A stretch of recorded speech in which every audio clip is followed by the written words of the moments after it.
As somebody who's fresh out into designing post college, being immersed in like one sector is probably beneficial Mhm. because I can really understand it. Healthcare is a more stringent design tool. So I was hit hard with all of the like ADA, with the codes, the studies and stuff. So I think it really made me push what I knew was required in design versus like making a space look great and then following it up with the things that are going to like determine if you can actually do those things. Welcome to the South Cypress Podcast, where members of the design community share their stories, knowledge, and expertise. I'm your host, Brandon White. Today, I'm joined by Jessica Babler. Jessica is an interior designer at KPS in Birmingham, Alabama, and currently serves as the president of IIDA Alabama. In this episode, Jess shared the story of moving from Iowa to Birmingham without knowing anyone, and what it was like to connect with the design community in a new place. She also gave us an update on the latest and greatest with IIDA Alabama. I'm so thankful that Jess carved out the time to be our guest and really enjoyed our conversation. If you're interested in developing authentic relationships while building your professional network, then this is the episode for you. Hey, everybody. Thanks so much for tuning in to the South Cypress Podcast. I really appreciate you being here today. I get a lot of good feedback from you guys when I'm out doing presentations and things like that, and I love it. So if you're listening to the podcast, when you see me, tell me about it. I'd love to hear what you're liking about it, and I'd also love to hear anything that you think we could do better. I'm certain that there are ways that we can improve, and so if there's anything that we can do differently, definitely let me know. Or if you know somebody that's a member of the design community that you would like to see on the podcast that you haven't yet, let me know that as well. I'm also always looking for great guests and would love to do that. But speaking of great guests, I'm joined by Jess Babler today. You guys probably all know Jess. She's awesome. She's here in Birmingham, works with KPS, and also the current president of IIDA Alabama. So, Madam President, thank you for being with us this afternoon. Thank you. Thank you very much. Yeah. Yeah. That'd And be thanks for making it happen. I know that you have a lot going on. And finally making it happen. yeah, I appreciate you carving out some time. So as I was getting ready for the conversation today, I got on your LinkedIn profile and I scrolled to the very bottom of the LinkedIn profile and I saw that you used to be a certified bird feeder, I think. Not And a you bird feeder, bird feeding specialist. bird Yeah. feeding specialist. Okay. And I just, I had to ask. I would love to hear. Oh Tell me gosh, this about is that. really taking me back. Yeah. Um, in college, I was starving artist basically. I had to work through college and I was Good struggling on you. so I did too. much to find, yeah, it's hard. I mean, kudos to anybody who has to work through college. Yeah. And struggling to find a job and I was like I can just get like a waiting job or something. I've had food service experience. It'd be no problem. I'd never been a waitress or anything before, but I was like, surely I can find something. Everybody needs to eat. I actually had a hard time doing that. So I'd gotten desperate to the point where I was like, I need a job before school starts. And I was applying to Walmart and I was like, I really, really, really do not want to work there. But I was like, I need something. And was going through those interview processes and then eventually I like had found something on the university's website for this like bird store and I was like, okay, like I like animals, Yeah. sure. And ended up going there and it was like anything but Walmart, anything. Um, no hate to Walmart, it's just it was not the environment I needed to be in. And ended up getting hired at Wildbirds Unlimited, which is like a chain store, but a franchise. And to work there, you have to go through kind of some rigorous exams on Really? birds. Yeah. And just lots of information, lots of knowledge to gain to be able to speak intelligibly to people who come in there because they're expecting you to understand how do I track this bird to my feeder? Like, what is this bird? Like, how do you operate binoculars? Like all sorts of things like that. And, so yeah, so they make you go through certification process. that actually spurred a love for birds that I still carry to this day. So That's cool. if you got bird questions, let me know. That's awesome. Hmm. So are you doing things in your yard and things like that to promote having more Yeah, I birds? mean, consistency is always key, and I'm terrible at that. And I'm like, oh, I haven't filled my bird feeder in 3 months. I should probably do that. Um, but luckily, like my house backs up to Ruffner Reserve, so Oh, I still have lots of really fun birds that can pop through. There's lots of natural food in the area for them, so it all works out. that's cool. Yeah, Mm. it's fun when your backyard. I mean, sometimes there's some wildlife that can be kind of a pain, but most of the time, I really like it. It's Yeah, cool just the seeing snakes some. are a little bit of a problem for me. Yeah. Have you had any run-ins with snakes recently? Not recently, but shame on me. I've only mowed my backyard once this year, so I've been avoiding them like the plague. And like So I they're back like, there. You just haven't seen them. yeah, I like snakes, but I don't like them like sneak attacks or anything. No surprises, please. Yeah, that's really funny. Okay, well, let's go back past certified bird specialist. And what was so where let's just start with where you from. Where are you from originally, and what was the Yeah. town like that you grew up in? Yeah, I grew up in a smaller city in Iowa, and it's probably like around 30,000 people, give or take. So not terribly small, but I think they recently got a Starbucks and they're working on a Chick-fil-A right now, so it's kind of a big Okay. deal. Yeah. And I had a very free-spirited kind of childhood, as long as you're home by dark, we don't really care where you went, kind of thing. So I'm grateful to that. And yeah, just knew the same people in my small town. Do you have Went any to school with brothers them. or do you have any brothers and sisters? I have one younger sister. Yep. Okay. She's still back home. Most of my family still lives in about the same area. So we go visit Iowa at least once a year, maybe twice. Yeah. That's cool. So Mhm. when did you get to a point where you started to realize that you were interested in design and things like that? Yeah, you know how they're always like the teacher school, like there's left brain people and then there's right brain people. And I don't remember which one's what. Right is mathematical and then I left's always creative or something Yeah, like I that. always forget.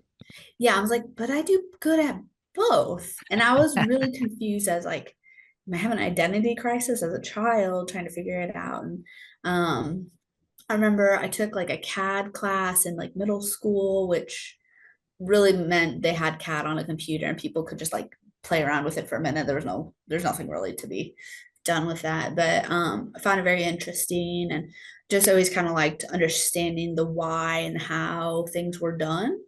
Um, Shout out to How It's Made. Great show.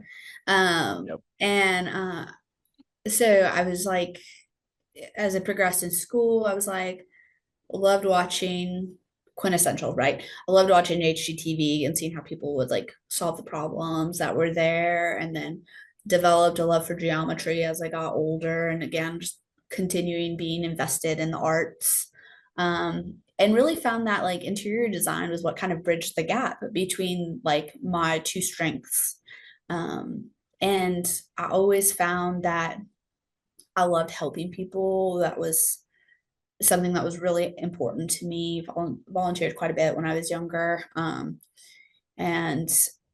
I found that I was terrible at sciences when I was in school. Loved the theories of them, but I could not test to save my life if I ever wanted to do anything that was remotely science related. So I was like, I can't be in healthcare because like I wouldn't make it. But I still want to help people. So then as I was in college, knowing I wanted to pursue interior design, I realized like I really want to be in healthcare design specifically. And that kind of just reaffirmed like what path I was on and pushed me that way. So then graduated college just a little after the recession and And so worked you, at it. just to back up, so you knew going into college that you wanted to study interior design. Yeah, I did. Yeah. Yeah. Yeah. Cool. I know it's not maybe the norm for most people to like have something, but Yeah. that was like, that's it. I don't, there Yeah. was any other idea of what I needed or wanted to do. Yeah. The most I had was like, say, like our design school, it was first year, every discipline within design was all in the same class, the core classes. So whether you thought you were going to do architecture or graphics or just mixed media arts or whatever, you were all in the same classes. And I remember one of my professors was strongly urging me to reconsider interior design as my my major that I applied to after our first year. She's like, you really need to do architecture. And I was just like, eee. She was an architect by trade, like, so she was like, you really need to do that. And I was like, I don't know about that. I stand by what I'm doing.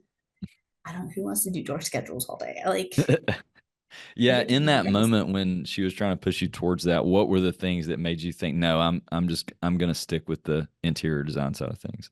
I just thought I would be detailing walls constantly and just doing things that I just didn't think I would feel fulfilled by doing on a day to day. They're super interconnected, and I do a lot of architectural aspects now, and I think that scratches the surface of what I needed to do in any sort of architectural capacity. So glad I did what I did. Out of college, I had a hard time finding a job, which may or may not surprise people. And I Kind of just surprises remember, me because you're really yeah, smart. Yeah. again, it was still people were very much in the recession mindset, so that didn't Yeah. really help Yeah. What anything. year did you finish up with school? 13. Okay. Yeah. So it was, yeah. So people are still kind of recovering. And I remember I got a job at a dealership. I wasn't even doing design. I couldn't even get a design job doing that. So I was doing like order entries basically, and still applying to any job I could think of at the time because I was like, this is not, I just hated going to work. I was like, this is not okay. This is not fun. I am making peanuts. I was working multiple jobs just to scrape by. I was like, I can't do this forever. And so I just applied to anything I could find on LinkedIn. Um, and I remember one day I got a call from somebody, and I could not, for the life of me, remember applying to the job they said I applied to. It got to the point I started applying to senior level positions because I was like, maybe somebody will see me. Yeah. And so they're like, you applied for this senior designer position. I was like, oh, did I? Um, Oh yeah. well, it was like, you applied to this 6 months ago. And I was like, I have no recollection of that at all. But I was like, I'll listen, I'll hear more what you have to say. And so it ended up being Catherine Brooks calling me Oh to come wow. work for Goodwin Mills and Kaywood here in Birmingham. And I was just like, I did that.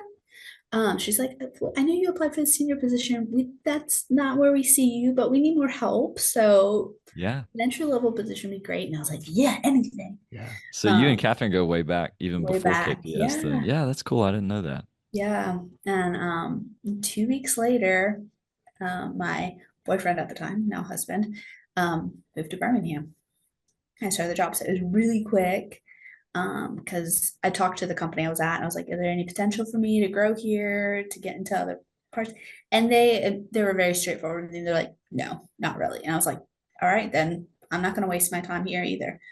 Um, so yeah, moved to the deep south. It was quite Wow. the culture shock. Yeah. Yeah. And that was still about 2014. Yep, Okay. Yeah. 14, yeah. Yeah. Been down here 10 years now. Yeah. That's awesome. And you started at GMC and then you were at another firm in between that and KPS, weren't you? Two technically. Okay. Yeah, so I did a short stint at GMC and then I went to the Burrell Group, which no longer exists. They were purchased by SSOE. So then I Okay. technically worked with SSOE for a short while. And then I found that SSOE is a really big company. And I didn't like it. At the time, I would have been one of three designers working for the whole company. And I was like, this isn't where I need to be to grow. I don't like I'm just not a big firm kind of person. I Yeah. need the intricacies and the challenges that come with working in a smaller, tight knit group. Hmm. Yeah. That makes a lot of sense. So then I ended up, Catherine recruited me again to come and work this time at KPS. Yeah, that's cool.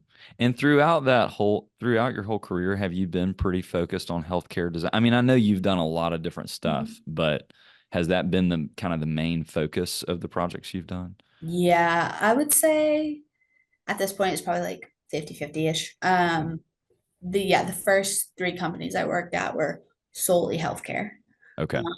They were only just starting the healthcare department at KPS when I came on board, so there wasn't enough full-time healthcare work for me to stay dedicated to that.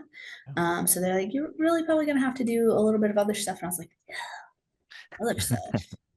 I love it. I love the variety now. So I was so glad um, that there wasn't enough of that type of work for me. Yeah, that's cool. And how long have you been at KPS now? About 7 years. Okay. I was thinking it had been 6 or 7 years. Okay. That's great.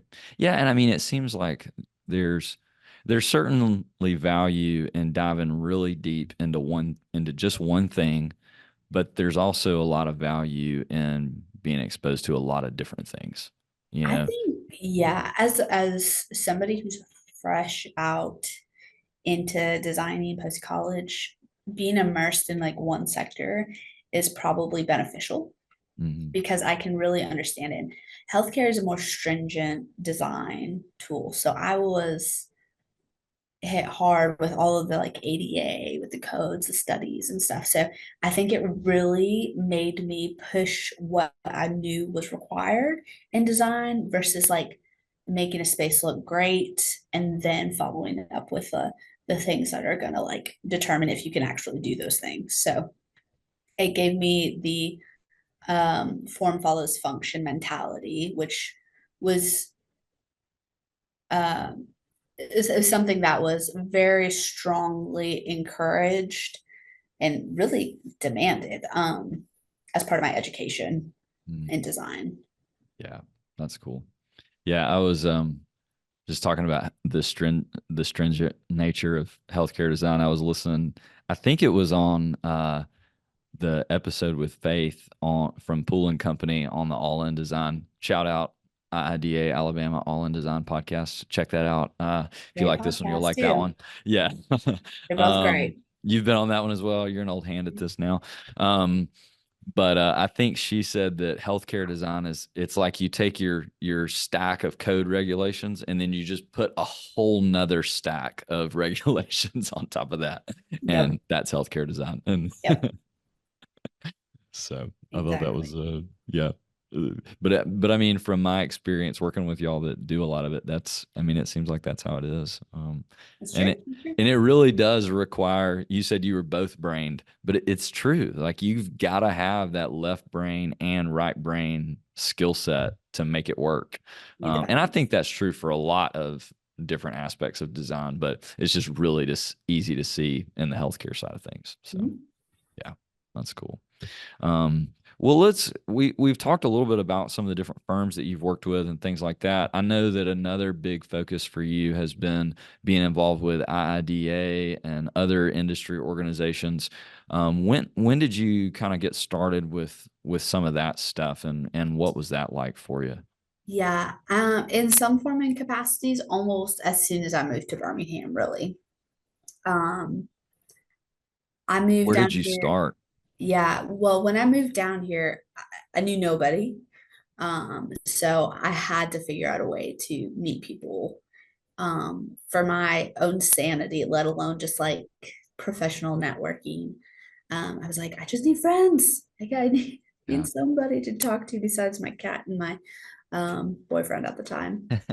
And I like through some of the reps in the area, they would be talking about different industry events and things like that. And um, Carmen Preston, she had put together this great group of people that were all these young designers that were about the same age, did like connect, create, recharge, if I remember what she called it. And she would just like have a little monthly event. And it was just like a great way for us to network. And that got me to know more people who were partaking in different things. And I was like, oh, I know you were like people who've been in the industry for a while. I would talk to them because I'm like, oh, if you need help for that event, just let me know. I'd love to help next time. And I mean, that just kind of kept happening.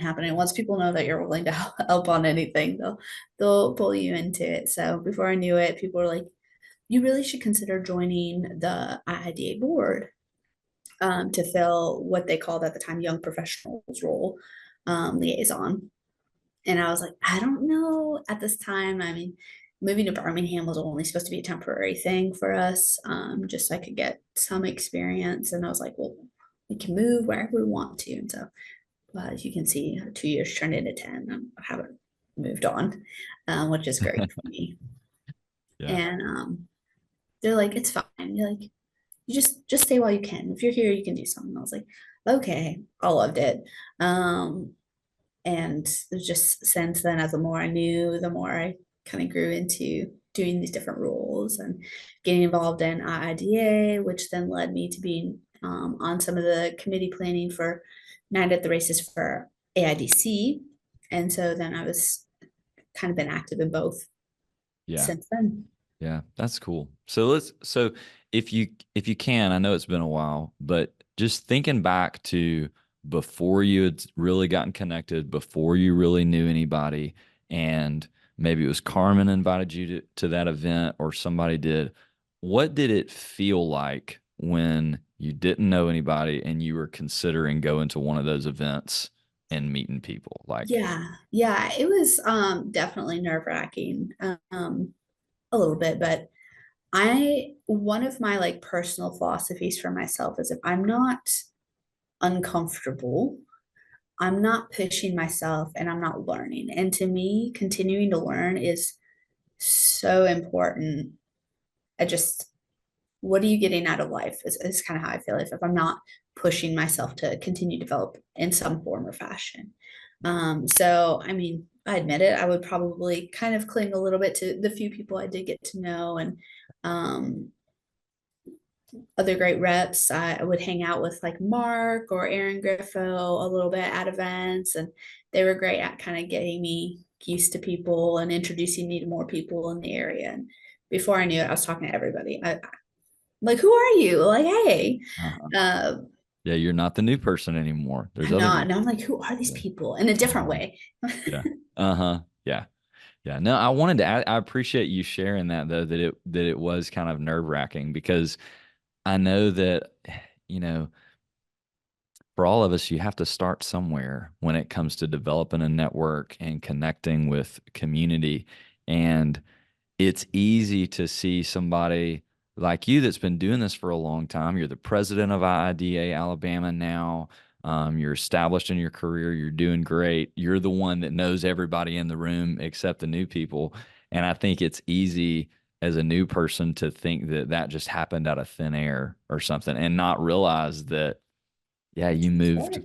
Yeah, multiple it states takes work. away, didn't know anybody. Yeah. You have to push yourself and just put yourself out there and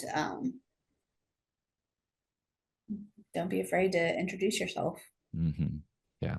And And the so same thing works for the people who've been established. Introduce yourself to the new people, you know, yeah. makes a big difference. Yeah, makes them feel welcome, and they might be somebody that you really enjoy meeting as well, you know? Mhm. So that's cool. And so so now that you've done that, and now that you've done that work of putting yourself out there, pushing through the nerves and things like that, what do you see as the benefit, like personally to you? Um, what's the impact been there just from your willingness to engage that? My resources are much larger now. Mm, I've got questions and maybe somebody that I work with, my current coworkers, they don't have an answer necessarily, but I have the resources to reach out to other people who are experts in these individual components, or maybe have had experience in something that I haven't, or somebody around me hasn't had. So um, I like that. I like knowing I have a community of people who are sometimes you just need to complain a little bit and Yeah. there's some commonalities that can be shared. And be like, oh, I hate it when that happens on a project, and so you can commiserate a little bit or find solutions you didn't realize existed. Yeah. Yeah. I don't know. I feel like in life, we need people that are ahead of us, that are kind of mentoring us and bringing us along. And we need people that are younger than us that we can kind of invest in and pour ourselves out. But you also need those folks that are just in the trenches, like right here with you, Yeah, for that are sure. walking through the same stuff. I mean, it's super powerful. Yeah. I mean, it's not exactly what you're saying, but it kind of reminds me of the quote that's like, if you're the smartest person in the room, you're in the wrong room. Yeah. Yeah. So just surrounding yourself with people with a diverse knowledge is good. And at the end of the day, I've made friends, and that makes things so much more enjoyable. hmm Yeah, that's one of the things about the design community is it's a bunch of people that are fun and interesting to get around and that care about each other. Yeah, It's like the more that I do it and the more that I get to know people, it's less like work. It takes less effort because it's fun and it's more enjoyable and it's authentic relationships. And I think a lot of times people don't realize that maybe they're not super connected with community yet, either within the design space or somewhere else. Like I'm a big advocate of having people in your life. And this podcast is about the interior design community. But just in general, find some people to hike with or lift weights with or whatever. But wherever people are in that journey, I think a lot of times there's this hesitation that those feelings of that nerve-wracking feeling of I'm going to walk in the room and I'm not going to know anybody, whether it's the IIDA event or the gym or whatever. it's And okay. yeah, it's like everybody started there. Mhm. And if you have the courage to engage if you'll just take a few steps forward, you start building momentum. And now instead of not knowing anybody, I know 3 people at the event, and then I know Right, 10, right. and then I know 20. You'd be surprised. And it surprises people. I'm a very introverted person actually by nature. I'm very vocal, but very introverted. Same. And so I don't necessarily enjoy starting a conversation with somebody. But once I'm going and I'm in the conversation, I'm like, yeah, this is great.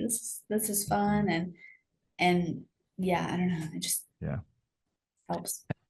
Have you ever experienced somebody trying to tell you that you're not an introvert? Like when you say you're an introvert, them say, "No, you're not an introvert. That Yeah. Yeah. happens to me all the time. And then I just kind of go back to the definition of what that Yeah. means and be like, actually, Yeah. Like, no, follow me home and you'll. yeah, yeah. I am more rested if I am in my space Yes. Yeah. and gain energy from being in my own space. hmm Yeah. Have you always been aware of that, or Oh. did it kind of take you a while to Um, realize that and be okay with that? yeah, I mean, I never really thought about it. Um, in this very moment, reflecting back on it, I've definitely always been introverted in some capacity. I generally speaking, gain a lot when I'm in more of like a one-on-one dynamic with somebody or one or two people, kind of thing, small groups. I enjoy those more. And I think I have just become more introverted as I've gotten older, just because there's so much stimuli kind of thrown at you every day. Um, but I still enjoy my time with people too. Oh yeah, yeah, for sure. And I do as well. I mean, when I take one of those personality tests, I'm like 8, 9 out of 10 introvert. I mean, it's just that's how my brain works. And I definitely enjoy solitude. But I think what I've found in life is that I get a lot of energy from really deep relationships that I know well, where we can skip the small talk and Yeah, it's no, how are you really doing? That's you're the stuff that real. really, yeah, Yes. There's that's the no stuff that energizes hiding me. behind some false pretenses of what you're expecting the other person to expect out of you. You're not Right. connecting. Yeah.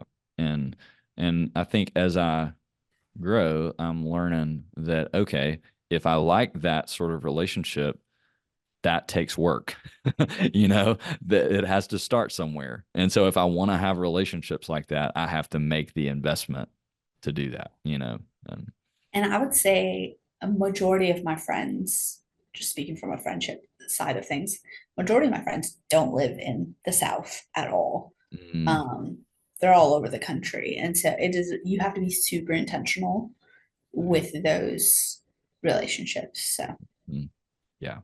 Oh yeah, even more so. And it's a lot harder as a grown up with a full-time job and everything yeah, else and to keep up with you've people. got kids. That's even like even more so. Yeah, it's like we have to use a calendar if we're gonna see people. It's Love the just calendar. yeah, it's not gonna happen accidentally. So that's cool. Well, thanks for going on that tangent with me about being an introvert. I was just interested to because you're one of those people that are really engaging and know a lot of people, and I could see people thinking Jess is not an introvert. She's super outgoing and engaging, and. Yep. So that's why I wanted to go there. Extroverted introvert. Yep. Yeah, exactly. Yeah, it's funny. Um, well, so you just rolled onto the board, or I guess a different position on the board Yep. from president-elect to president of IIDA Alabama. Yeah. Um, how's that been going? We're going. Yeah.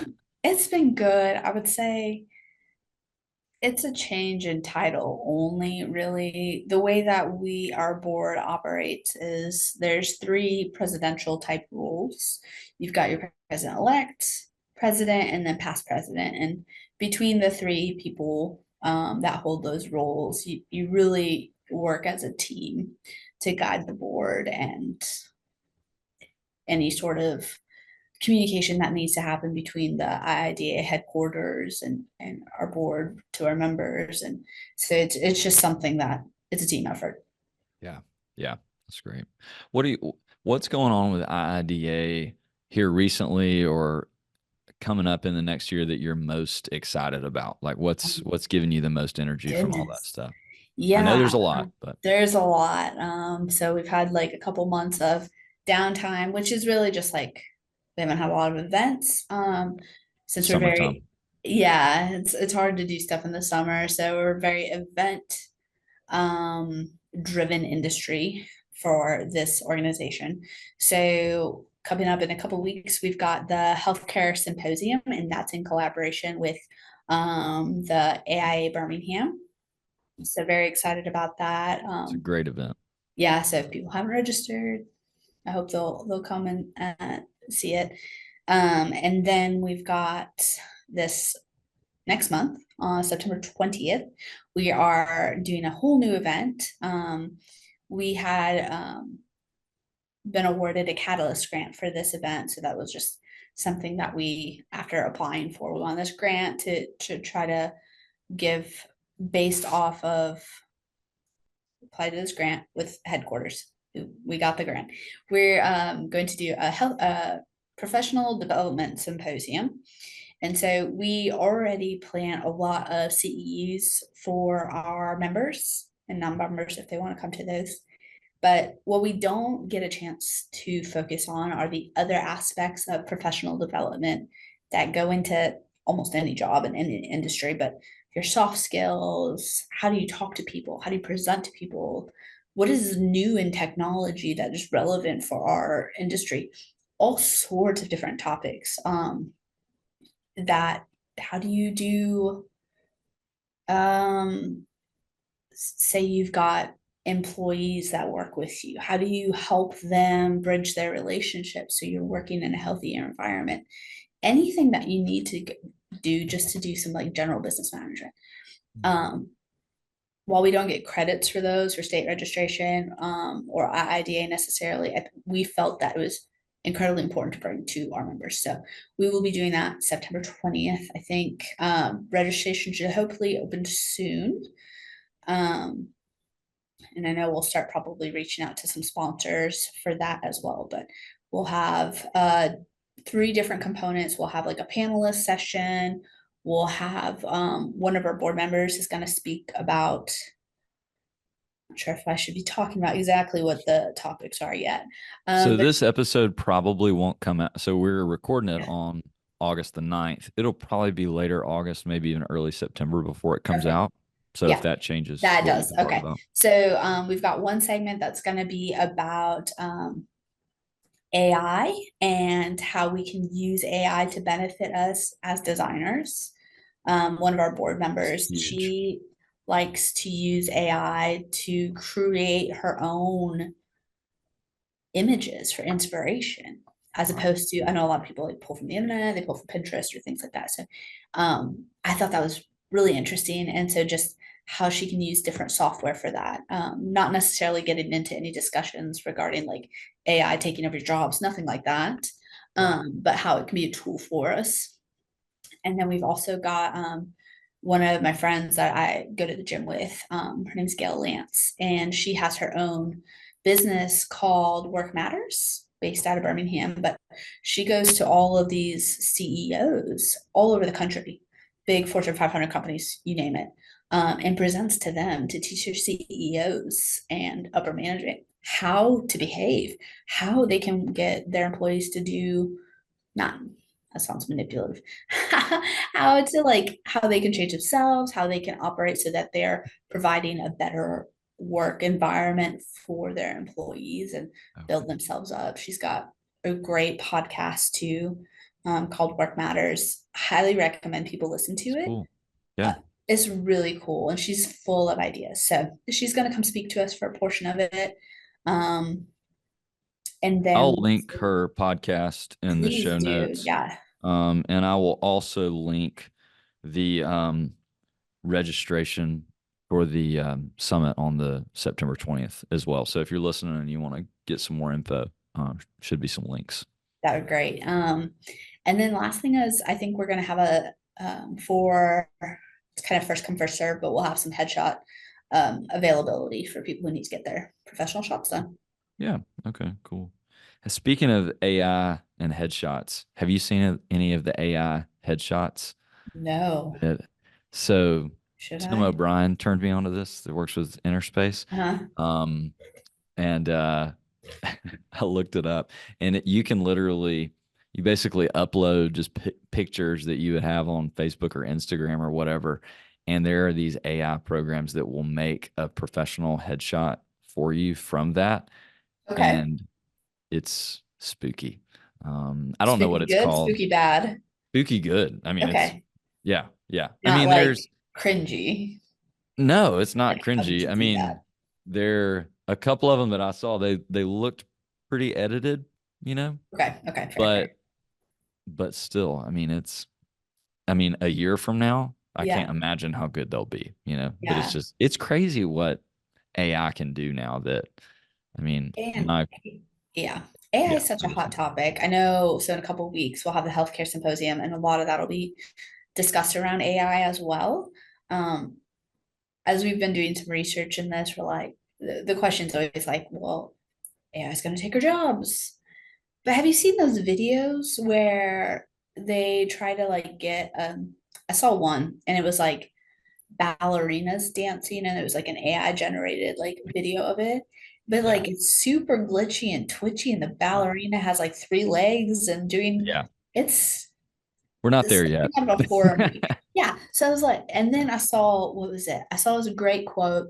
I'm probably misquote it, but it was something along the like, if you're worried that AI is going to take over your job as a designer, I would like to see your clients clearly articulate what they need to these AI programs so that they get what they have. So Yeah. I was like, that's a very good point. I think we're safe. Yeah. Yeah.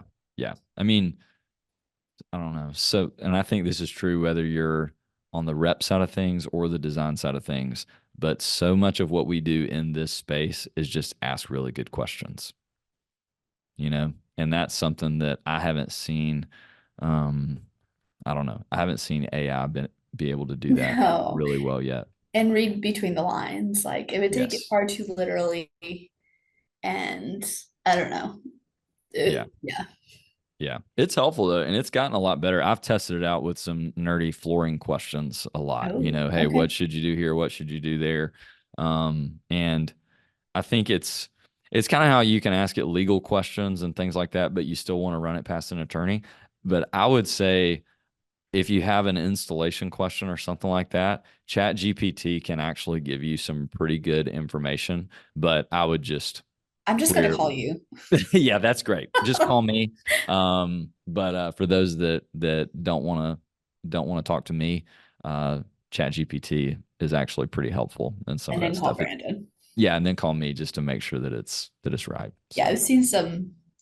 I always get it's very tangent, but I've seen like it automatically, like if you Google something now, AI always comes up at the top thing. yeah, And like ask it some general health questions. And I'm like, that doesn't that doesn't sound like a good idea to me. Like there's yeah, it's only as good as the internet, and well, you it can know, pulls from anything. So yeah, somebody could put something satirical on there and yeah, suddenly yeah, that's in its data. yeah. If Reddit is part of its education, then We're doomed. yeah. So, that's funny. Well, well, cool, Jess. Well, this has been fun. Is there anything else going on, either with IIDA or any of the other industry organizations or causes, or just anything else that you'd like to talk about or make people aware of that maybe they're not? Yeah, I think those are the main ones right now. Just if anybody's interested in volunteering for anything, or they've got questions about like how to become a member or how we can help them or what they think. I mean, we're always welcome to suggestions. I would encourage you to always join the board or a committee if you've got some suggestions as well, because I think we get a lot. Yeah, it's a good experience for everybody. Yeah, that's good. Yeah, and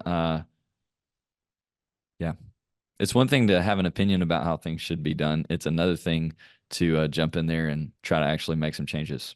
Implementing those ideas is Yes. challenging sometimes. Hmm. So we do Yeah. what we can. Hmm. That's cool. Well, good. Well, I don't know if you've had a chance to listen to the podcast before, but I try to end with the same question with everybody, and that's just I would love to hear about something in life that's bringing you joy in this season of life. So it could be a trip you're excited about, it could be a cool project you're working on, um, Yeah. a new flavor of coffee, Yeah. just something that's bringing you joy. Well, it's not bringing me joy because East Pool's phasing out their blackberry basil cappuccino, and that was phenomenal when they had it. Um, but I would say I've been doing a pottery class, Okay. and that's been fun. It's definitely a testament to trying to have patience. It's not pretty so far, but we're getting there. We see improvement. How long have you been doing that? A few weeks now, Okay. so it's been good, and just to do a new craft even for a time or so, and then um, we'll have rehearsals for our band starting up here shortly, so we'll get back into that. So shout out if anybody wants to join the Crestwood Community Band and just have fun. Doesn't matter if you haven't played in 10 or 20 years, you can still come play. I love it. I love Good it. time.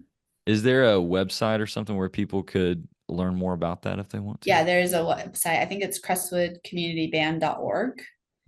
Can confirm that. And they've got like a Facebook page too. Okay, cool. Or reach out to me and I can put them in touch. You heard it here, folks. Reach out to Jess. She'll get you Yeah, connected. So that's certainly. cool. Yeah, I love it. All right. Well, thank you for making this happen. Again, I know that I know you're really busy, and I appreciate the time, Jess. It's a good problem to have. And so Yeah. we can do this. Yep, Thanks, Brandon. absolutely. Well, cool. Well, yeah, and thank you guys that have been listening. If you've made it this far, you're part of the faithful few, making it all the way to the end of the episode. So thank you very much for that. And I really do appreciate it. All the feedback and things like that really, really does mean a lot. And I meant what I said at the beginning. If you have questions about how we can do things differently or better, or just people that you'd really like to hear from, I would love to know about that. I'm really enjoying this, and we're gonna keep doing it. And so, yeah, just let us know what we can do better. But most of all, thank you for listening. And if you like what we're doing and you want to support the podcast, the best way to do that is to specify South Cypress products. So shameless plug, use our stuff. That helps. Perfect. Second best thing you can do is share the podcast with a friend that you think might be interested in it. But yeah, thanks so much for listening, and we'll see you next time.